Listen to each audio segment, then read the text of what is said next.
ஆசீர்வாதமான மழையை ஊற்ற ஆண்டவர் ஆயத்தமா இருக்கிறார். தாகத்தோடு அவரை நோக்கி இந்த காலை பார்ப்போமா?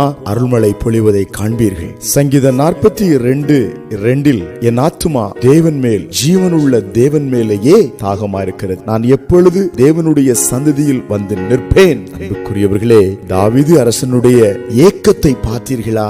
எதிர்பார்ப்பை பார்த்தீர்களா? எப்பொழுது தேவ சன்னதியில் வந்து நிற்பேன், அவரை தரிசிப்பேன், அவர் பிரசன்னத்துக்குள் மூழ்குவேன், அவர் சமூகத்துக்குள் இளைப்பாறுவேன், அவர் சங்கீதத்துக்குள் கடந்து செல்லுவேன், அவரோடு சம்பாஷணை பண்ணுவேன். அதுதான் அவருடைய ஏக்கமா இருந்தது, தாகமா இருந்தது. அவர் தாகத்தை எல்லாம் ஆண்டவர் தீர்த்தார். வேதம் சொல்கிறது, தாகம் உள்ளவன் மேல் தண்ணீரை ஊற்றுவேன். இந்த காலை வேளையிலே என்ன தாகம், என் குடும்பம் ரட்சிக்கப்பட வேண்டும் என்று தாகத்தோடு கர்த்தரை நோக்கி வேண்டுதல் செய்கிறீர்களோ? இருக்கிற கடன் பிரச்சனைகள் மாறி, நெருக்கங்கள் மாறி, தரித்திரங்கள் மாறி, எங்கள் குடும்பம் நல்ல ஒரு செழிப்பான தோட்டமாய் மாற வேண்டும் என்று ஆண்டவரை நோக்கி பார்க்கிறீர்களோ?